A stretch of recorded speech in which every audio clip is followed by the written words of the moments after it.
story. Israel in the middle of an unprecedented political crisis, and the path is now clear for a third election in under a year.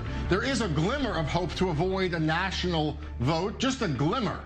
And it's uncharted territory, something laid out in law but never exercised before in the history of the nation. We have just started now a special 21-day grace period where any Knesset lawmaker will have the chance to become prime minister. If any Knesset member gets 61 recommendations from his or her colleagues, then they will get the chance to form a government. Reuven Rivlin, Israel's president, has become the first president to have to bring the mandate back to the Knesset because both men he tasked with to become prime minister failed.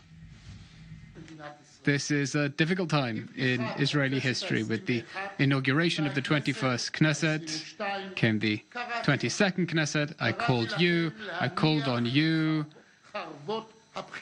to put the sword of the elections aside and to sweep up the dirt. I implored you, saying that political calculations can no longer be your only compass. Party activists, anyone who cares, speak to your representatives everywhere you can. Tell them clearly we do not want elections. We want you to sit down, to talk, to compromise. For us. Already we are seeing some cracks forming. Netanyahu internal party rival and number 6 in Likud, Gideon Saar, just delivered a scathing assessment of Netanyahu at the Jerusalem Post conference today, saying that it's unreasonable to think that Netanyahu can succeed again in forming a government in another election when he could not get it done in election number 1 or election number 2. And Saar says he is the man that can succeed where Netanyahu failed. Here are some of the key quotes from Saar during that event. He says it's necessary now to set up a date for leadership primaries and that he is the man best suited to form a government and to unite the country. With me now in studio is international spokeswoman for the Likud party and a former Likud party lawmaker herself, Golan. Thank you so much for being with me today in studio. We see it there. Saar today said that the right and the necessary thing to do is go to a Likud leadership primary. Do you agree? Is that good for Likud? Well, Likud is a liberal party, and you have a lot of room for a lot of opinions. And of course, Gideon Saar is a very valued member of the Likud party and allowed to his opinion. I can tell you that for all I know, and I think I know very well, the Likud party stands behind the Prime Minister Benjamin Netanyahu. It supports him 100%, and it supports the. First of all, look. But we know that's not true. Not every Likud lawmaker agrees with that. We have today, Yoav Kish gave an interview today. Kish saying that the Constitution requires a primary. He thinks it's the right thing to do for the party. We also just heard from Gideon Saar. So there are lawmakers who say, let's open it up once again to a primary. By the way, it's not completely correct about the Constitution. The Constitution requires to have a primaries if and where the government was formed. This time around, and also the other time around, the government wasn't formed. Therefore, there is not a requirement for, primaries. But I can understand the people inside the party that wants a primary.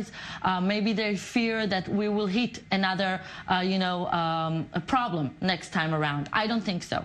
If and where, and we don't want that, but if and where we will have another election, Likud will win, and the Prime Minister Benjamin Netanyahu will be able to form a government. I truly believe that. But I can tell you that right now, Netanyahu doesn't want another election, nor are the people of the Likud. We want a united government, and Netanyahu just today called Benny Gantz to come and sit and talk, although he said some horrible things.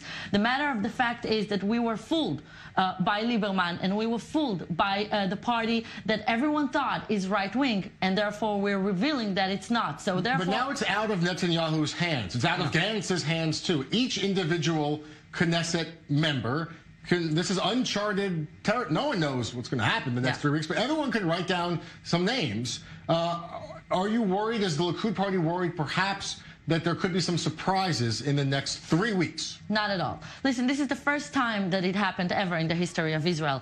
But I can tell you that I don't think there's a doubt. Anyone knows that no one will be able to form a government. No one will be able to bring the 61 signatures that you need if Netanyahu wasn't able to do so. They can try. They can try again. It's a democracy. It's a liberal party. Anyone in the Knesset, 120 members of the Knesset, can try and achieve that. I highly, highly doubt that anyone will be able to do so. Let's get a temperature of the room in Jerusalem, where the president had to admit his own failure, that he tasked both Gantz and Netanyahu with forming a government. Neither man succeeded. Now it's up to the lawmakers in the Knesset. Our correspondent, Owen Alterman, is reporting live from Jerusalem. Owen, what does this mean? What's the expectation, really, for the next 3 weeks of uncharted political territory? Well, Jeff, as you were just discussing with my Golan, the overwhelming possibility, the scenario that's by far the most likely, is that there will be another failure and that we're headed for a third elections. That said, this prospect of the Likud primaries, as you mentioned, does open up some cracks inside the party, and it may change the dynamics in two possible ways. Number one, if there are going to be primaries, and there will be a decision on that in a week or two, and if Netanyahu starts to feel that there's a chance that he may lose, then I wonder whether he might all of a sudden be more willing to compromise on some of his positions with blue and white, maybe in a far-reaching way that would bring the two to the table and get to a finish line of a unity government. For example, by potentially being willing to disperse with some of the partners in his 55-member bloc, something he hasn't been willing to do up until now. But if he really feels like his back is up against a political wall, if he might be willing to make a dramatic move like that. That's one possibility. The other possibility, if there aren't going to be primaries, could some of those then disappointed Likud lawmakers potentially be willing to defect and support some kind of Gantz-led government? Jeff, it's kind of hard to put the numbers together for a government like that one. The most likely scenario would have to involve at least parts of the joint Arab list, and it would be hard to see too many Likud lawmakers being willing to sign on to a government that would require support, even from the outside, by the joint Arab list. But I wonder whether we could necessarily rule it out completely. You know, Yoav Kish, in addition to saying this morning on Israel Army Radio that he supports the primaries, told us, i24NEWS, in an interview yesterday at the Israeli parliament, that he didn't rule out recommending someone other than Netanyahu to be prime minister, that he would be willing, potentially, to put his signature as one of those 61 signatures to a name other than Netanyahu, and bringing that letter to the president's residence that you see behind me, not ruling it out. So again, I wonder, depending on which way this primary decision goes, if there's a possibility of it changing the political dynamics. That said, I don't think either of these scenarios is necessarily likely.